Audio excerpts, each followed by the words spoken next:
5억엔의 유산을 노린다고 연락도 없이 갑자기 찾아오는 사람이 있다는 것은 어처구니가 없습니다. 정말 훌륭한 부모와 자식입니다.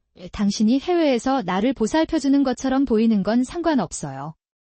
나는 이 유산을 나와 혈연관계가 아닌 너희들에게는 결코 물려주지 않을 것이다. 의심에는 나를 향한 증오라고 할 만한 증오의 표정이 담겨 있다. 그 말은 나를 분노보다는 슬픔으로 가득 채웠다. 저는 너무 충격을 받아 의혹을 진지하게 바라볼 수도 없었습니다.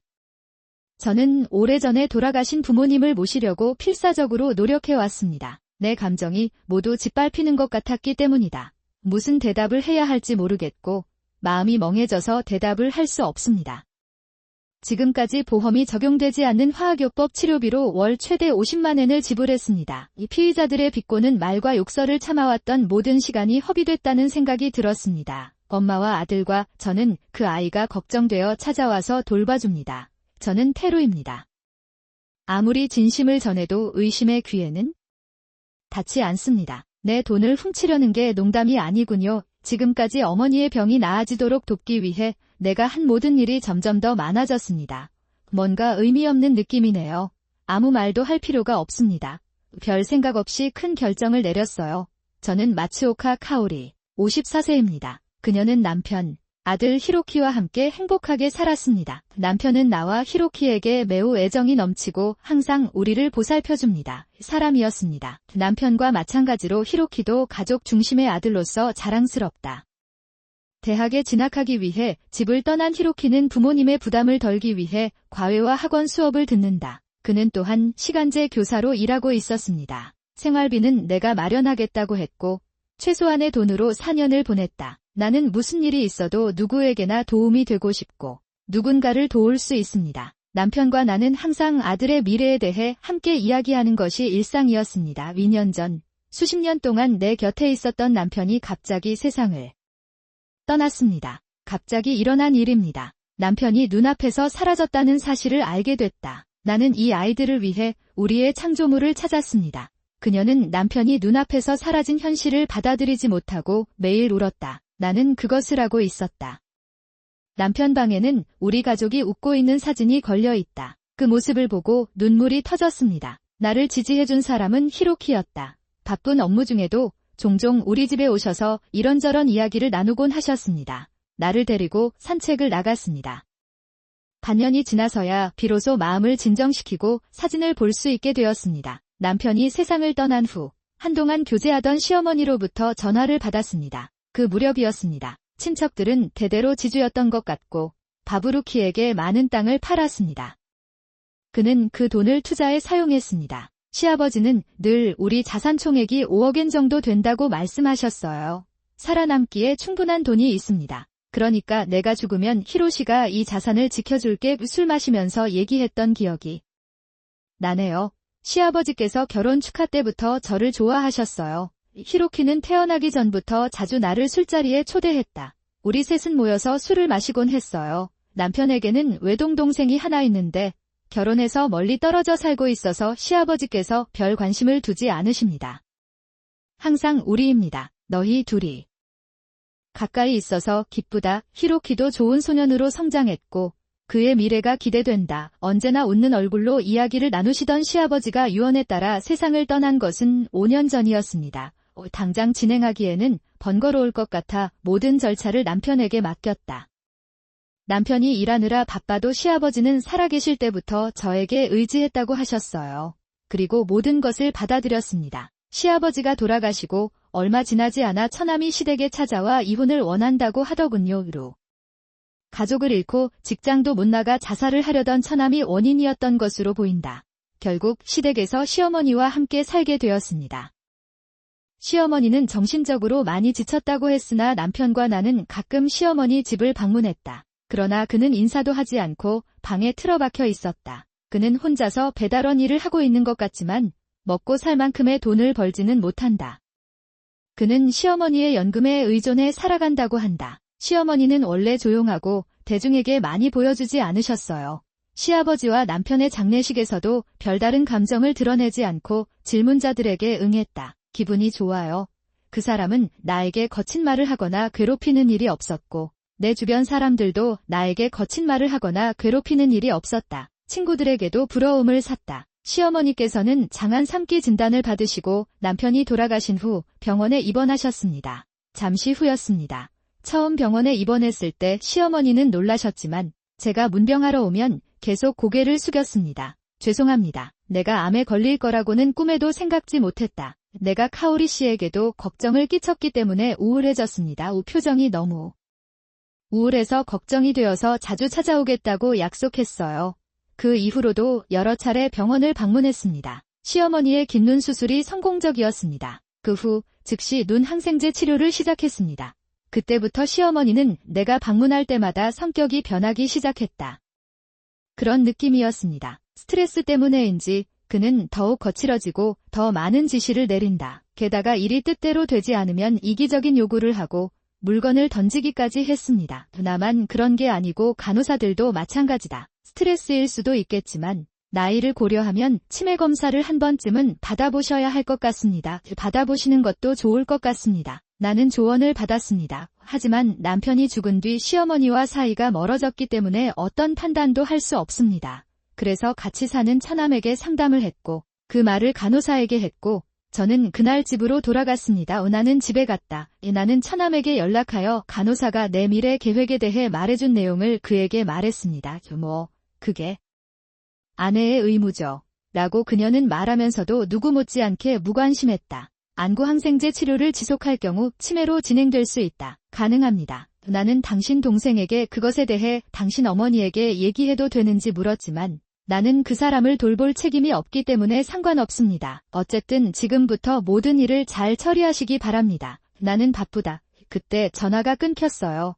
혼란스럽고 무엇을 해야 할지 모르겠습니다. 혈연 관계가 아닌 희망은 제가 돌보겠습니다. 그러나 저는 어렸을 때 부모님을 잃었습니다. 저는 남편과 결혼했지만 부모님의 도움을 여러 번 받았습니다. 나의 결혼 생활에 대해, 자녀 양육에 대해, 항상 나를 칭찬했던 정의에 대해 감사한 마음도 듭니다. 그래서 나는 호프를 돌보기로 결정했습니다. 그때까지 요시타카는 그녀에게 거의 관심을 기울이지 않았고 병원의 전화를 계속 무시했습니다. 분명히 병원도 손실을 입었습니다.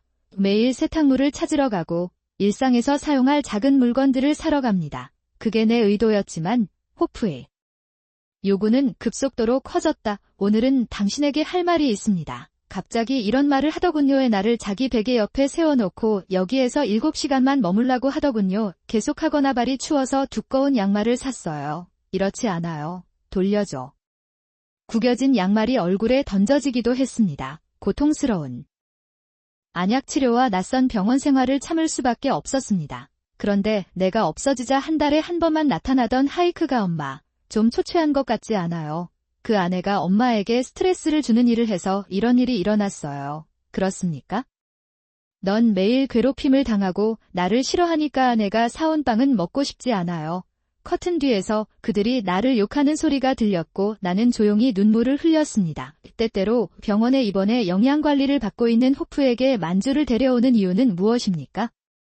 비록 존재하지 않습니다. 사정을 모르는 법안은 믿을 수가 없다. 결국 그 아내를 믿을 수 없으니 지갑이나 귀중품을 절대 그녀에게 맡겨서는 안 됩니다. 이 점을 염두에 두고 나는 청구서를 돌려보냈습니다. 치매가 있어서 어쩔 수 없는 일인데 뒤에서 제 얘기를 하고 있어서 깜짝 놀랐어요. 구에서는 그 이후로 나는 병원에서 울면서 집으로 돌아오는 일이 자주 있었습니다. 그때쯤 사회복지사 한 분이 시어머니의 입원비에 관해 이야기를 나눴습니다. 그 청구서가 병원비를 지불하는 것이라고 생각해서 놀랐습니다. 있었다. 지금까지 그는 입원비나 검사비를 한 번도 받은 적이 없다.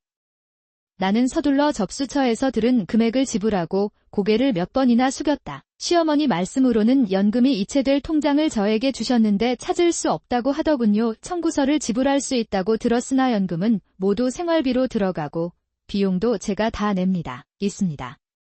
병원비, 검진비, 안구항생제 치료비를 대행해 드립니다. 나는 형도 그 부담을 짊어지기를 바랐다. 어머니도 동생에게 말씀해 주실 수 있나요? 희망을 빌어도하. 병원비가 내 연금이랑 이치로 월급으로 나오잖아. 왜냐하면 당신은 일하지 않기 때문입니다. 혼자서 그 많은 돈을 지불할 수 있는 방법은 없습니다. 그런 구질구질한 말을 하지 말고 모든 공로를 인정하십시오.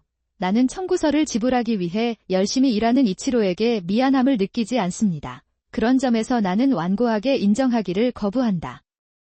K도 K인데 가끔 저를 찾아오면 어머니의 입원비를 최선을 다해 벌어드릴 테니 마음 편히 원하시는 진료를 받으시길 바랍니다.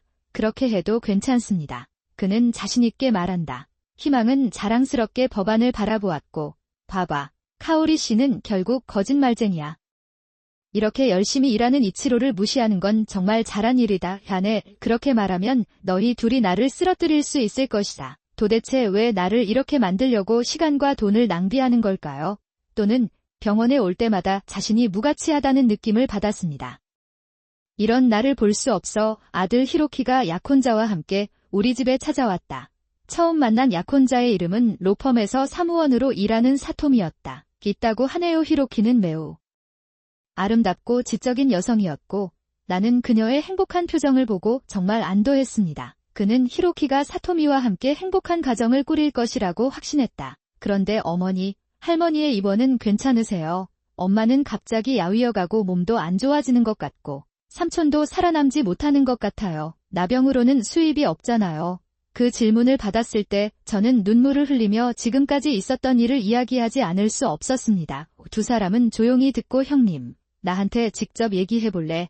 그러나 미래에 대해 생각하고 인내심을 가지십시오. 이야기를 듣는 것만으로도 마음이 가벼워지고 그 후 히로키는 두 사람의 추억을 회상하며 웃는 얼굴로 이야기를 나눴다. 그 무렵 처남이 시어머니와 병원에서 돈 문제로 이야기를 나누고 있었습니다. 형부는 내가 부재 중이라는 사실을 알고는 맨날 찾아왔다. 엄마, 아빠한테 물려받은 유산 중 돈이 얼마나 남았나요? 시어머니는 내가 입을 열 때마다 계속 형부 이름을 부른다. 시어머니의 고마움이 점점 심해지는 것 같을 때 나는 시어머니에게 목소리만 들려달라고 부탁했다. 나는 동생에게 물었다. 나는 실직한 아내가 나에게 전화하는 것을 원하지 않습니다. 나는 매일 일하느라 바빠요. 어머니의 세게 말하는 것이 당신의 두뇌에 있는 전부이므로 조금 길을 잃으십시오. 그때 누군가 내 옆으로 다가와 전화를 끊었다. 시어머니는 슬픈 표정을 지으시고 늘 저에게 욕을 하시거나 손을 들기도 하셨습니다. 나는 할 것이다. 공격하지 않고서는 감정을 유지할 수 없을 것 같아 많이 지켜보고 있다. 그런데 나 혼자서는 도저히 할 수 없는 상황이다. 매일 이렇게 열심히 일하는데도 왜 보상을 받지 못하는지 궁금합니다. 나한테 문제가 있어 나는 때때로 나 자신을 비난했습니다. 하지만 아무리 변화시키려고 노력해도 시어머니의 행동은 결코 줄어들지 않습니다. 상황은 점점 더 악화되고 있었습니다. 그러던 중에 히로키가 약혼자와 함께 나를 찾아왔다. 이날은 시어머니께 잘 지내시는지 많이 물어보며 모든 일이 잘 되길 기원합니다. 할머니, 오랜만이에요. 히로키입니다.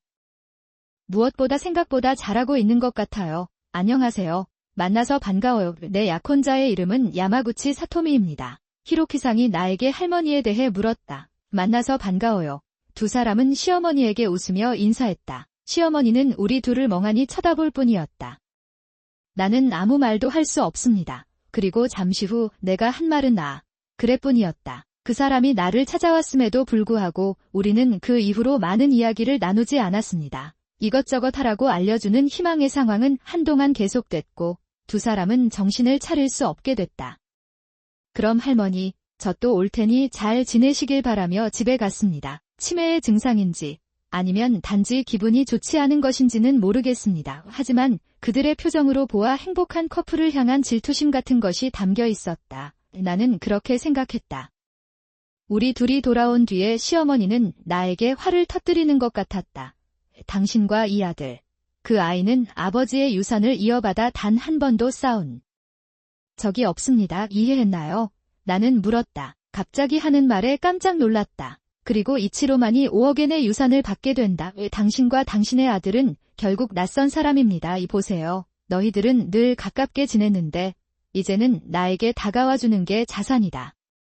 나는 그것이 당신이 찾고 있는 것이라고 생각합니다. 약혼자를 데려와도 내 마음은 전혀 변하지 않을 거예요. 나에 관한 것이라면 용서할 수 있지만 고생을 해서 온 히로키가 나에 대해 나쁘게 말했다. 나는 기분이 상했다. 사람의 희망의 말이 진심인지 치매 증상 때문인지 분간하기 어려운 경우가 많다. 그래서 기본적으로는 무시하려고 노력하는데 소중한 아들 소식을 이렇게 듣게 됩니다. 저는 이 말을 처음 들어보는데 깊은 충격을 받았습니다. 질병으로 인한 것일 수도 있습니다.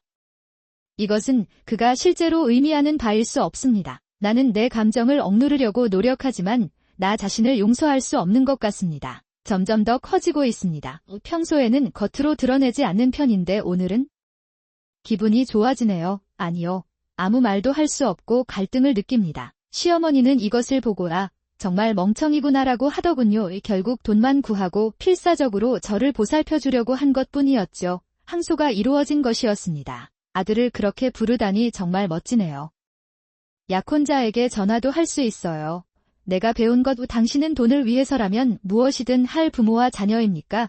시어머니는 제가 늘 반응이 느린 것을 보고 감정이 격해지는 것을 아시고 점점 더 많은 말을 하기 시작하셨습니다. 서로의 위에 레이어. 그는 얼굴에 미소를 띠고 사악한 표정을 지으며 자신의 모든 좌절감을 나에게 털어놓으려고 했습니다. 당신은 그것을 하고 있습니까? 이제 엄마도 기억나는 게 별로 없어요. 게다가 모든 절차는 세상을 떠난 히로코가 맡았다. 아빠가 5억엔이라고 했으니 돈이 꽤 남는 것 같아요.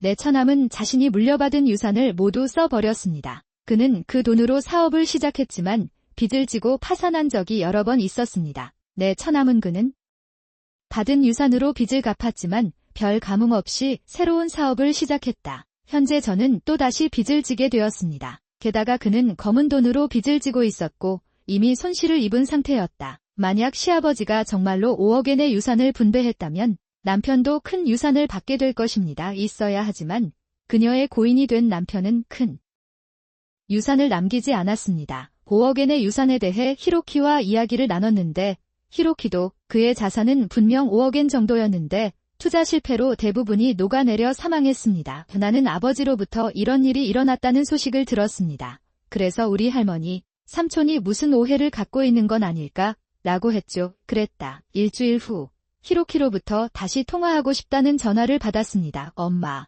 할머니의 입원비 문제를 분명히 하셔야 할 것 같아요. 개인적으로는 일단 엔화를 깎아도 괜찮다고 생각합니다.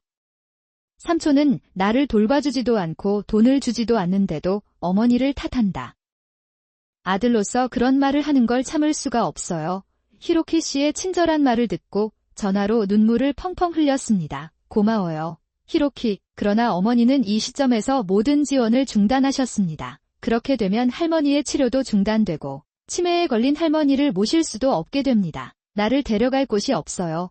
나는 내 의심을 표현했다. 그리고 사토미가 근무하는 국방지도실에서 선생님들과 잠시 이야기를 나누기로 했습니다. 많은 것 같습니다. 그렇다면 결국 어머니는 그런 부담을 지지 않아도 될 것 같습니다. 그러므로 용기 꼭 필요한 일이지만 생각해 보셨으면 좋겠습니다. 그는 말했다. 사토미 씨도 저를 배려해 주셔서 너무 기뻤습니다. 의사들은 그가 6개월에서 1년 정도 병원에 입원할 것으로 예상한다고 설명했다. 안구항생제 치료와 신약 치료에 그 정도 시간이 걸린다고 들었습니다. 부담이 커지면 불안감도 더 커집니다. 이제부터 어떻게 진행해야 하나요? 답을 찾을 수 없는 날도 있었습니다.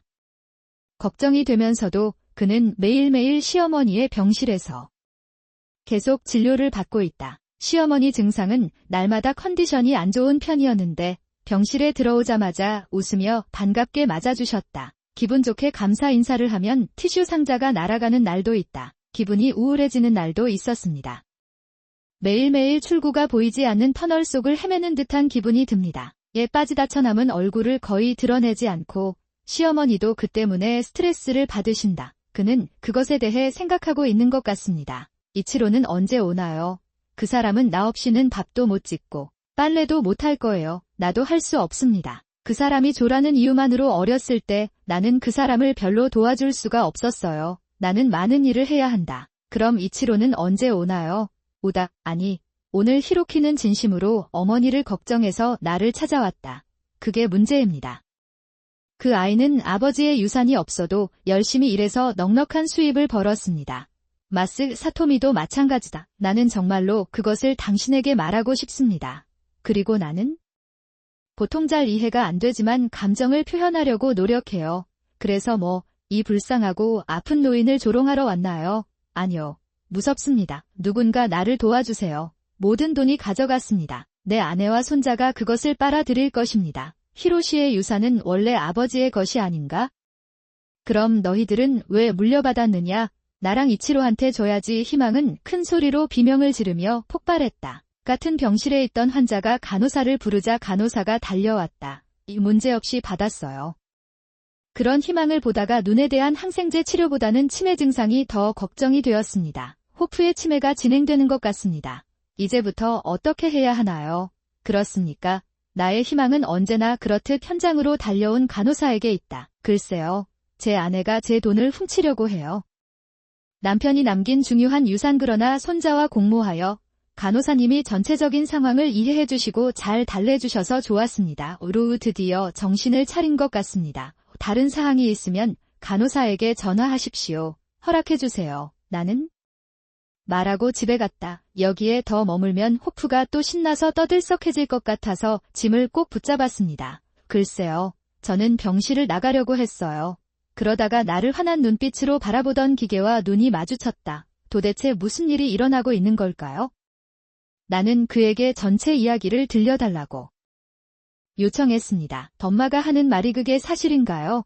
분노로 몸을 떨면서 그는 내 팔을 잡고 다시 한번 희망의 존재로 데려갔습니다. 내가 어머니의 유산을 추구한다는 것은 농담이 아닙니다. 나는 결코 그런 일이 일어나도록 허용하지 않을 것입니다. 시어머니는 그 말에 큰 자부심을 느끼며 이렇게 말씀하셨습니다. 그래요. 당신은 나에게 차갑게 대하고 나는 그 사람이 원하는 잘못된 물건을 고의로 사줌으로써 계속해서 그 사람에게 못되게 굴었습니다. 나는 이미 이치로에게 모든 것을 말했어요. 내가 그렇게 말하자 시어머니는 내가 산 잡지를 던졌다. 시어머니가 원하셨던 잡지가 아래층 신문 가판대에서 매진되었습니다. 대신 다니엘 스트로크를 사용하여 준비되었습니다. 나는 그것을 그녀에게 제대로 설명했고 시어머니도 그것을 읽으면서 기뻐했습니다. 아내가 왜 돈 때문에 어머니를 모시는지 이해가 되지만 자기 아들까지 이용해서 돈을 훔치려 할 정도로 악랄한 아버지와 아들이다. 그리고 여자를 데려오고 싶은 돈은 얼마나 되나요? 솔직히 저는 저를 돌봐주지도 않고 돈을 주지도 않는 형부가 그런 말을 하는 걸 원하지 않습니다. 모든 것을 남에게 맡기고 사과도 감사도 한마디도 못하는 사람은 무슨 말을 하는 걸까? 방금 친부모를 잃었어요. 누군가가 어려움에 처하면 도와주고 싶어서 여기 왔습니다. 저는 이 두 사람이 비판적인 말을 하는 것을 보면서 점점 화가 났습니다. 악당 부모와 자식, 부모님 연금으로 생활하고 있는 당신이 이런 말을 할 수 있겠습니까? 나는 마침내 결정을 내리기로 결정했습니다. 알았어요. 그럼 앞으로는 당신의 형이 동행해 주시고 입원비도 지불해 주셨으면 좋겠습니다. 알겠어요. 나는 그들의 얼굴을 똑바로 바라보며 선언했다. 두 사람의 얼굴에도 똑같은 표정이 선명하게 드러난다. 시어머니도 이 사실을 막연히 알고 계셨는지 궁금합니다. 처남은 병원비를 지불할 만큼 돈을 벌지 못합니다. 그 사실을 알면서도 둘 다 나를 비웃었습니다. 지금 그의 얼굴 표정이 그 느낌을 말해준다. 형님, 이 병원에 머무르는데 드는 비용이 얼마인지 아시나요? 형부가 처음으로 나에게 절을 한 것 같은 느낌이 든다. 어떻게 대응해야 할지 난감했습니다. 이대로 방치하면 시어머니의 안구 항생제 치료도 중단된다. 게다가 치매에 걸린 시어머니를 받아주는 시설도 있다. 이제부터 검색이 어렵습니다. 시어머니를 모시는 것이 나에게는 쉽지만 과연 두 사람의 마음이 바뀔지 걱정이 됩니다. 그러자 시어머니가 끼어들었습니다. 하하하하. 이치로 이런 여자한테 절할 필요는 없어. 왜냐하면 나에게는 아버지가 물려주신 5억엔의 유산이 있기 때문이다. 세탁이나 쇼핑 같은 일은 돈만 내면 할 수 있습니다. 이런 여자가 나를 돌봐줄 만큼 나는 우울하지 않다. 시어머니의 말씀을 듣고 처남은 금세 힘을 되찾았습니다. 그러고 보니 우리 어머니는 아직 유산이 많이 남아있어요. 그렇다면 스트레스 받지 않고 편안하게 생활하는 것이 더 좋지 않을까요? 시어머니와 처남이 손을 잡고 매우 기뻐하고 있습니다. 그러면 당신은 평생 동안 우리 앞에 다시는 나타나지 않을 것입니다. 이 유산을 추구하는 똥. 두 사람을 바라볼 때 어떤 분노나 슬픔도 느껴지지 않았다. 더 이상 기분 나빠하지 않아도 된다는 안도감이 들었습니다. 그리고 내 마음은 기쁨으로 가득 차 있습니다. 알았어요. 이제부터 각자의 길을 갑시다. 안녕히 가세요. 나는 그렇게 말하고 두 사람의 대답도 듣지 못한 채 황급히 병실을 나갔다. 이제 당신은 이 지옥에서 해방될 수 있습니다. 나는 가벼운 발걸음으로 집으로 돌아갔다. 내가 원하던 간호에서 퇴원한 지 한 달 만에 처남이 갑자기 우리 집에 찾아왔습니다. 그랬다. 갑자기 죄송합니다. 사실 저는 어머니의 입원비를 지불할 여유가 없습니다. 제발 저를 지원해 주실 수 있나요? 뜻밖의 제안에 깜짝 놀랐습니다. 그 사람은 성격이 너무 급하고 다시는 보고 싶지 않은 말을 했는데도 한 달 안에 돈을 지불하고 싶습니다. 그것이 모두 무엇을 의미하는지 궁금합니다. 나는 깜짝 놀라 한숨을 쉬었다. 나는 고개를 숙인 처남을 바라보며 팔짱을 끼며 물었다. 5억엔 있으니까 괜찮아요. 그러자 형부는 아무 말도 꺼리는 듯한 표정으로 입을 열었다. 사실 가장 좋았던 때는 아버지가 자산이 5억엔이라고 했을 때였어요. 그 이후에는 투자에 실수를 해서 대부분을 잃었습니다. 내가 물려받은 돈도 그리 크지는 않았다. 하지만 어머니가 배우자이시니 꽤 많은 금액을 받고 있다고 생각했어요. 그런데 매형이 그렇게 말하자 시선을 내리며 말했다. 그 사람도 나랑 거의 비슷한 금액만 받는데 엄마가 5억엔이 있으니까 계속해서 하는 말을 믿었던 나는 바보였다. 그랬어요. 그 돈을 벌기 위해 다양한 수업을 들었지만 실패했어요. 형부는 아쉬운 표정을 짓고 있다. 하지만 그건 모두 내 잘못이에요.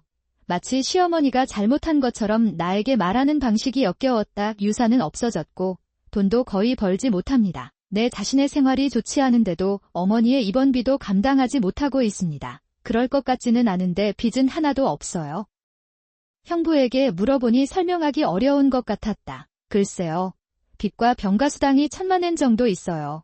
나는 그 말에 기분이 나빠졌다. 왜 그런 병가가 있습니까? 형부는 훌쩍거리며 말을 시작한다. 기혼한 아내와 아이에게 꼭 다시 해보고 싶다고 꼭 말해주고 싶었어요. 이혼 사유는 나의 엉성함과 돈 쓰는 습관 때문이었다. 옷도 아무 생각 없이 물건을 사기 시작하고 늘 직업을 바꾸는 것도 아내를 괴롭혔습니다. 그래서 가까스로 회사를 차려 많은 돈을 벌고 아내와 아이들과 함께 다시 살아갈 수 있었습니다. 나는 원했다. 나는 그 상황을 이해했지만 그 사람에게 공감할 수는 없었다. 나는 가족을 돌보는 마음이 조금이라도 있습니다. 당신은 모른다. 왜냐하면 나는 돈을 지불한 적도 없고 그것에 대해 이야기한 적도 없기 때문입니다. 나는 많이 돌아다녔다. 내 말에 형부는 깜짝 놀라 얼굴이 창백해졌다. 우리는 둘 다 침묵을 지켰다. 아무 말도 하지 않는 평소의 남자와 내가 다른 사람처럼 보였기 때문일 것이다. 나는 그것을 꼬집었다. 그리고 나는 당신에게 말할 것입니다. 월 50만엔입니다. 병원비만 매달 내는 돈이 그 정도예요. 게다가 엄마가 사주는 잡지와 TV 카드도 무료예요. 여기 있어요. 여기까지 오는데 드는 교통비까지. 50만이라는 내 말을 듣고 그들은 더욱 놀란 표정을 지었다. 그런데 처남이 갑자기 의기양양한 듯 나와 말다툼을 벌였습니다. 잠깐만요. 거짓말하지 마세요. 고액의료제도는 일정액 이상의 금액을 정부가 지급하는 제도이다. 왜 당신은 그것도 모르나요? 결국 그녀는 거짓말쟁이의 아내입니다. 비웃었다. 좋아요. 놀라는 걸. 그래서 결국 이 치료는 그 대가를 치르게 될 것입니다. 나는 그러한 시스템에 대해 적절한 지식을 가지고 있으며 더욱 이상한 점은 카오리가 아무것도 모르고 50만엔을 지불했다는 것이다. 그는 마치 내가 거짓말을 하는 것처럼 들렸다. 나는 심호흡을 하고 형부를 천천히 바라보며 말했습니다. 산모는 건강보험 범위 내에서 항암제 치료를 받는 것 외에 건강보험이 적용되지 않는 신약을 사용하기 때문에 의료 비용이 많이 든다. 동생도 입원했을 때 이 이야기를 요청했어요. 나는 단지 그의 뜻대로 매달 의료비를 지불할 뿐입니다. 기저버렸나요? 내가 대답하자 처남은 조용히 생각하기 시작했다. 아마도 그는 뭔가를 기억하고 있었을지 모르지만 아무 말도 하지 않고 침묵만 지켰습니다. 나는 그런 것을 기억하지 못합니다. 나는 그런 대화를 나눈 기억이 없다. 다시 의사 선생님께 전화해서 확인해 볼 테니 잠시만 기다려주세요. 그래서 담당 의사를 병실로 불렀습니다. 진료 기록을 보면 동생이 병원에 입원했을 때 이 사실을 분명히 설명했어요. 실제로 본인이 직접 신약 치료를 요청했다는 진술도 있다. 형한테도 사인을 많이 받았어요. 애초에 우리가 임의로 고가의 치료를 제공하는 것은 불가능합니다. 형부는 한동안 의사의 분명한 말을 들었다. 그런 이야기가 있었을 수도 있겠네요. 그때 어머니가 암에 걸렸다는 소식을 듣고 속상했습니다. 나는 그것을 치료하기 위해 어떤 종류의 치료를 요청한 것 같습니다. 나는 온라인 기사에서 신약에 관해 읽은 적이 있다고 확신합니다. 어쩌면 내가 직접 약 이름을 물어봤을 수도 있다. 처남의 태도는 아까와는 완전히 달라졌고 어깨가 축 처졌다. 이제 실례합니다. 나는 이 이후로 여기에 다시 오지 않을 것이다. 비번비도 안 줘요. 이에 대해 직접 조치를 취하시기 바랍니다. 안녕히 가세요. 그렇게 말하고 떠나려고 했을 때 지금까지 일을 엉망으로 만들어서 정말 미안해요. 간병도 못하고 빚도 있어서 병원비도 못 갚아요. 그럼 우리 어머니를 계속 돌봐주시겠어요? 부지런히 일하고 질병수당 빚도 지지 않고 조금씩 생활을 재건할 수 있었어야 했다. 그러나 나는 그 길을 선택하지 않은 사람이다. 그 병원비도 못 갚고 빚만 더 쌓이게 됐다. 다음 달 요금을 더 이상 지불할 수 없을 것 같습니다. 저희 어머니 연금으로는 병원비를 다 감당하기 부족하니 도와주세요. 엄마는 그것에 대해 뭐라고 말씀하시나요? 내가 돌아왔을 때 그 두 사람은 다시 나를 향해 비꼬고 폭력적인 행동을 했습니다. 누군가 나에게 무슨 말을 하면 곤란할 것 같았다. 내가 그렇게 말하면 어머니는 카오리가 최고라고 하신다. 저는 개호 경험도 없고 신경 쓰지 않는 일도 많아서 늘 소리를 지르곤 합니다. 치워두었는데 나는 내 방식대로 하고 있는데 엄마가 하는 말이 마음에 안 들어서 늘 싸우게 된다. 그런 일이 일어난다. 이전에 하던 일을 해주세요. 이치로 씨가 다시 고개를 숙이는 소리를 들었을 때에도 전혀 반성하는 기색이 없었습니다.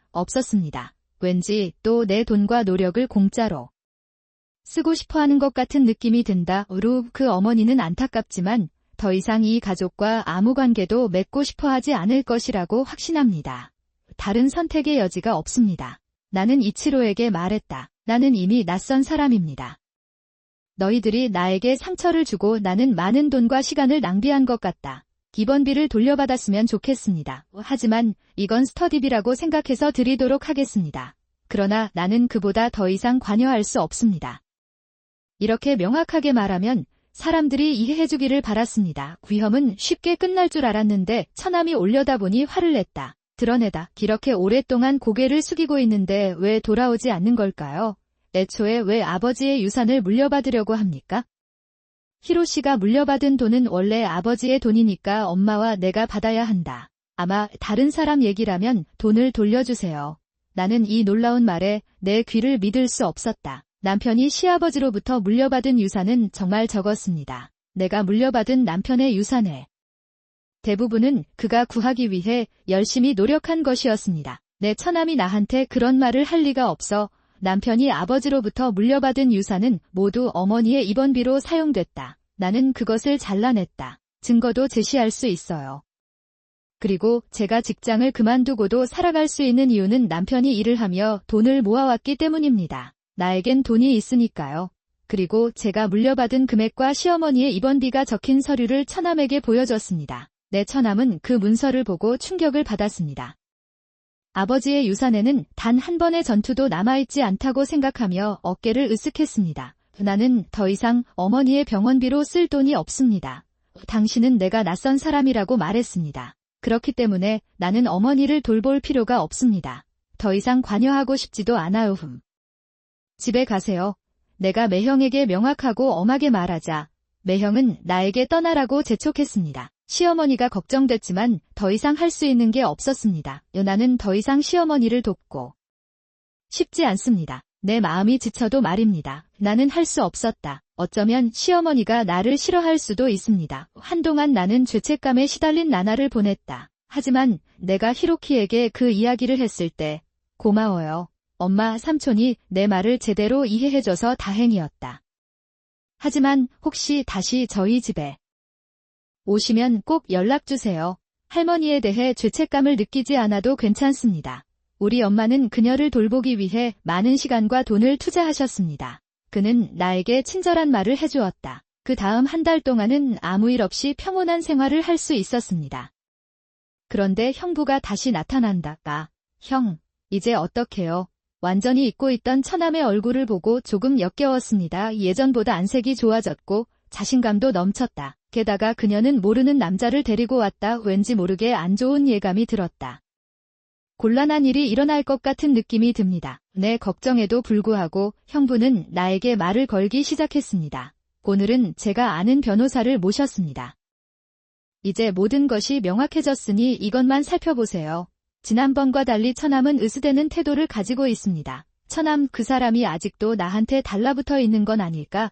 메스꺼움을 느낀다. 나는 왜 빚을 조금씩이라도 스스로 갚으려고 하는 걸까? 원하는 입원비에 변화를 주고 싶지 않으신가요?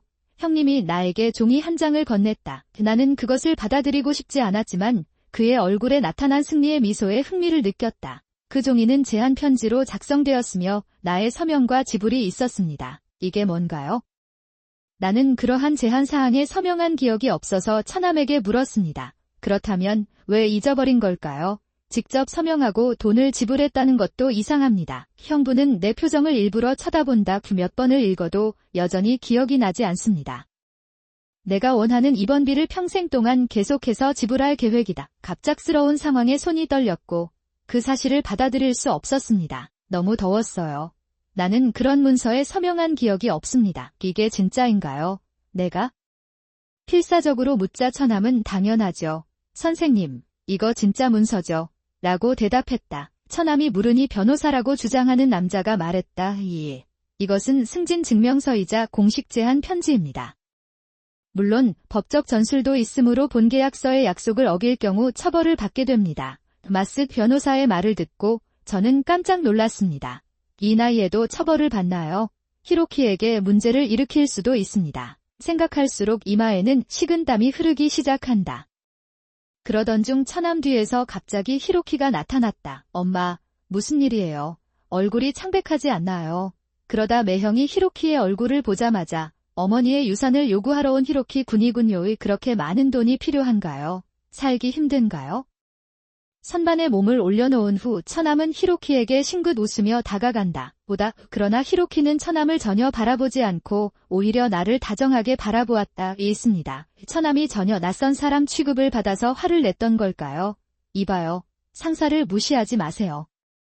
아니면 어머니로부터 제대로 교육을 받지 못 자격을 갖춘 천한 변호사입니다. 우리가 만드는 공식 문서와는 거리가 멀기 때문에 이렇게 말씀드리는 겁니다. 그는 양복 뒷면에 변호사 배지를 번쩍이며 말했다. 실제로 그녀는 사토미의 법률사무소에 근무하면서 변호사를 꿈꾸며 쭉 자격증 공부를 하고 있었다. 그는 최근에 변호사 자격을 취득한 열등한 변호사이다. 죄송합니다. 사실 저는 변호사도 아니고 아무것도 아닙니다. 나는 단지 고노 이치로로부터 변호사로서 몇 가지 서류를 보여 달라는 요청을 받았을 뿐입니다. 그러니 저를 체포하지 마세요.